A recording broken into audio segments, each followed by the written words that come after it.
Hi hello welcome back to my YouTube channel. ಇವತ್ತಿನ ವಿಡಿಯೋದಲ್ಲಿ ನಾನು ಹೆಲ್ತಿ ಆಗಿರುವಂತ ಪನ್ನೀರ್ ಫ್ರೈಡ್ ರೈಸ್ನ ತಗೊಂಡು ಬಂದಿದ್ದೀನಿ. ಇದನ್ನ ಸಿಂಪಲ್ ಆಗಿ ಹಾಗೆ ತುಂಬಾನೇ ಟೇಸ್ಟಿಯಾಗಿ ಮನೆಯಲ್ಲಿ ಯಾವ ತರ ಮಾಡೋದು ಅಂತ ಇವತ್ತಿನ ವಿಡಿಯೋದಲ್ಲಿ ನೋಡೋಣ. ಮೊದಲಿಗೆ ನಾನು ಒಂದಷ್ಟು ತರಕಾರಿಗಳು ತಗೊಂಡಿದ್ದೀನಿ. 1 ಈರುಳ್ಳಿ, ಅರ್ಧ ಕಪ್ ಎಲೆಕೋಸು, ಅರ್ಧ ಕಪ್ ಕ್ಯಾರೆಟ್, ಅರ್ಧ ಕಪ್ ಹುರುಳಿಕಾಯಿ, ಹಾಗೆ ಕ್ಯಾಪ್ಸಿಕಮ್ ಜೊತೆಗೆ 1-2 ಹಸಿರು ಮೆಣಸಿನಕಾಯಿ ಹೆಚ್ಚಿಟ್ಕೊಂಡಿದ್ದೀನಿ.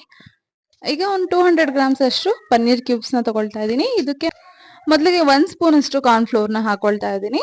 ಹಾಗೆ ಒಂದು ಅರ್ಧ ಸ್ಪೂನ್ ಅಷ್ಟು ಚಿಲ್ಲಿ ಪೌಡರ್, 1/4 ಸ್ಪೂನ್ ಅಷ್ಟು ಉಪ್ಪು, ಹಾಗೆ ಒಂದು ಅರ್ಧ ಸ್ಪೂನ್ ಅಷ್ಟು ಜಿಂಜರ್ ಗಾರ್ಲಿಕ್ ಪೇಸ್ಟ್ ಹಾಕೊಂಡು ಹಾಗೆ ಉಬಾರವಾಗಿ ಕೈಯಲ್ಲೇ ಕಲಿಸ್ಕೊಳ್ತಾ ಇದ್ದೀನಿ.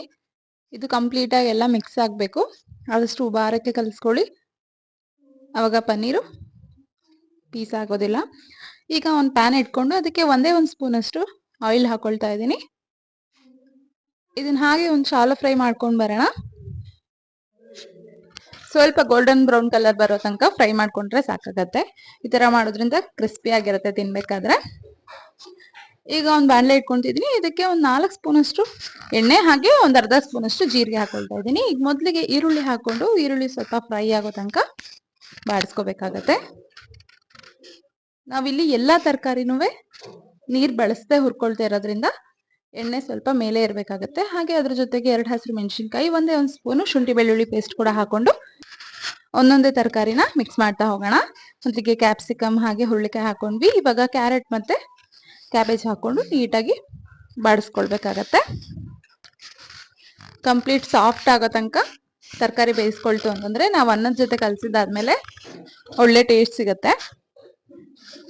ತರಕಾರಿಗಳೆಲ್ಲ ಕಂಪ್ಲೀಟ್ ಆಗಿ ಮಾಡಿದಾದ್ಮೇಲೆನೆ ನಾನು ಇದಕ್ಕೆ ಒಂದೇ 1 ಸ್ಪೂನ್ ಅಷ್ಟು ಚಿಲ್ಲಿ ಸಾಸ್ ಹಾಕೊಳ್ತಾ ಇದ್ದೀನಿ. ಹಾಗೆ ಒಂದು ಅರ್ಧ ಸ್ಪೂನ್ ಅಷ್ಟು ಸೋಯಾ ಸಾಸ್, ಹಾಗೆ ಒಂದು ಅರ್ಧ ಸ್ಪೂನ್ ಅಷ್ಟು ವಿನೆಗರ್ ಹಾಕೊಂಡು ನೀಟಾಗಿ ಕೂಡಿಸ್ಕೊಳ್ಳೋಣ. ಈಗ ಇದೆಲ್ಲ ಸ್ವಲ್ಪ ಫ್ರೈ ಆಗ್ತಿದ್ದಂಗೆನೆ ರುಚಿಗೆ ತಕ್ಕಷ್ಟು ಉಪ್ಪು ಹಾಕೊಳ್ತಾ ಇದ್ದೀನಿ. ಒಂದು 3/4 ಸ್ಪೂನ್ ಅಷ್ಟು, ಹಾಗೆ ಒಂದು 3/4 ಸ್ಪೂನ್ ಅಷ್ಟು ಪೆಪ್ಪರ್ ಪೌಡರ್ ಹಾಕೊಳ್ತಾ ಇದೀವಿ. ಪೆಪ್ಪರ್ ಪೌಡರ್ ನೋಡ್ಕೊಂಡು ಹಾಕೊಳ್ಳಿ, ಯಾಕೆಂದ್ರೆ ಹಸಿರು ಮೆಣಸಿನಕಾಯಿ ಚಿಲ್ಲಿ ಸಾಸ್ ಕೂಡ ಹಾಕಿರ್ತೀವಿ. ಕಡೆನಲ್ಲಿ ಇದಕ್ಕೆ ಮೊದಲೇ ಅನ್ನ ಮಾಡಿಟ್ಕೊಂಡಿದ್ದೆ ನಾನು. 1 ಕಪ್ ರೈಸ್ಗೆ 1.5 ಕಪ್ ಅಷ್ಟು ನೀರು ಹಾಕೊಂಡು ಉದ್ರುದ್ರಾಗ ಅನ್ನ ಮಾಡಿಟ್ಕೊಂಡಿದ್ದೆ ಬಾಸ್ಮತಿ ರೈಸ್ ಅಲ್ಲಿ. ಸ್ವಲ್ಪ ಕೊತ್ತಂಬರಿ ಸೊಪ್ಪು ಆಡ್ ಮಾಡ್ಕೊಂಡು ಇದನ್ನ ನೀಟಾಗಿ ಒಂದ್ ಕಡೆಯಿಂದ ಕೂಡಿಸ್ಕೊಂಡ್ ಬರೋಣ. ಆದಷ್ಟು ನಿಧಾನಕ್ಕೆ ಕೂಡಿಸಿ, ಯಾಕೆಂದ್ರೆ ಅನ್ನ ಕಟ್ಟಾಗ್ಬಿಟ್ರೆ ತಿನ್ಲಿಕ್ಕೂ ಅಷ್ಟೊಂದು ಚೆನ್ನಾಗಿರೋದಿಲ್ಲ. ಲೋ ಫ್ಲೇಮ್ ಅಲ್ಲೇನೆ ಅಷ್ಟು ಕೂಡಿಸ್ಕೊಳ್ಬೇಕಾಗತ್ತೆ. ಈಗ ನಾನು ಪನ್ನೀರ್ ಆಡ್ ಮಾಡ್ತಾ ಇದ್ದೀನಿ. ಪನ್ನೀರ್ನ ಯಾವಾಗ್ಲೂ ಕಡೆನಲ್ಲೇ ಆಡ್ ಮಾಡಬೇಕು. ಆಲ್ರೆಡಿ ಇದಕ್ಕೆ ಉಪ್ಪು ಖಾರ ಎಲ್ಲ ಮಿಕ್ಸ್ ಆಗಿರುತ್ತೆ. ಹಾಗಾಗಿ ಅನ್ನದ ಜೊತೆ ಹಾಕಿ ಒಂದ್ 2-3 ಸತಿ ಕೂಡ್ಸಿದ್ರೆ ಪನ್ನೀರ್ ಫ್ರೈಡ್ ರೈಸ್ ರೆಡಿ ಆಗತ್ತೆ. ನೋಡಿದ್ರಲ್ಲ, ಸಿಂಪಲ್ ಆಗಿ ಪನ್ನೀರ್ ಫ್ರೈಡ್ ರೈಸ್ ನ ಮನೆಯಲ್ಲಿ ಯಾವ ತರ ಮಾಡೋದು ಅಂತ. ಇದನ್ನ ನಾನು ಸಾಸ್ ಜೊತೆ ಸರ್ವ್ ಮಾಡ್ತಾ ಇದ್ದೀನಿ.